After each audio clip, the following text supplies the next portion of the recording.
السلام علیکم ورحمۃ اللہ و تعالی وبرکاتہ کہ بہت سے لوگوں کو وطر کی 3 رکعت نماز پڑھنے کو نہیں معلوم ہے، تو آؤ ہم انہیں وطر کی 3 رکعت نماز صحیح طریقے سے ادا کرنے کو بتاتے ہیں کہ نیت کی میں نے 3 رکعت نماز وطر واجب اللیل واسطے اللہ تعالیٰ کے منہ میں رطرف کعبہ شریف کے، اللہ اکبر۔ نیت کی میں نے، نیت کرنے کے بعد پڑھنا ہے بسم اللہ الرحمن الرحیم، ثنا پڑھنا ہے، ثنا پڑھنے کے بعد پھر پڑھنا ہے اعوذ باللہ من الشیطان الرجیم بسم اللہ الرحمن الرحیم، پھر سورہ فاتحہ پڑھنا ہے۔ سورہ فاتحہ پڑھنے کے بعد کوئی سورہ پڑھنی ہے، سورہ پڑھنے کے بعد آپ کو رکوع کرنا ہے، رکوع کرنے کے بعد رکوع کی تسبیح پڑھنی ہے، پھر آپ کو کہنا ہے، کھڑے ہونا ہے، سمیع اللہ لمن حمیدہ ربنا لک الحمد کہتے ہوئے، پھر اللہ اکبر کہتے ہوئے سجدے میں جائیں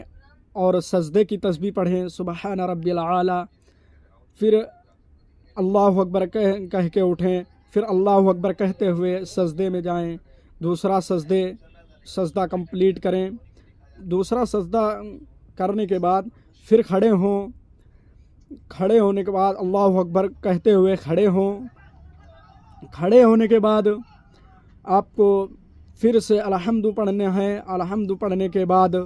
کوئی سورہ پڑھنی ہے، پھر اسی طریقے سے سیم آپ کو دوسری رکعت بھی کمپلیٹ کرنی ہے۔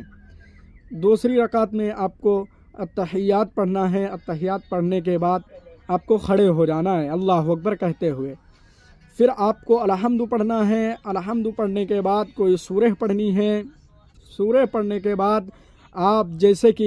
نماز کے لیے نیت کرتے ہیں ویسے آپ کو پھر سے نیت کرنی ہے اللہ اکبر۔ نیت کرنے کے بعد آپ کو پڑھنا ہے دعائے قنوت۔ تو بہت سارے لوگوں کو دعائے قنوت نہیں یاد ہے، تو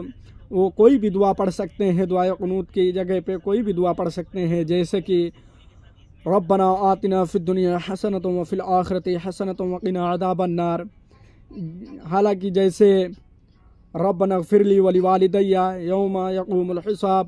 مطلب کوئی بھی دعا پڑھ سکتے ہیں، آپ کو جو دعا یاد ہے وہ دعا پڑھ سکتے ہیں، اور پھر اسی طریقے سے آپ رکوع اور سجدہ کریں، پھر سلام پھیریں، انشاءاللہ اسی طریقے سے آپ کی نماز صحیح ہوگی۔ اور آپ کو اگر اچھا لگے تو آگے بھی شیئر کر دیجئے، جس کو نہیں معلوم ہے تو اسے بھی معلوم ہو جائے ثواب کی نیت سے۔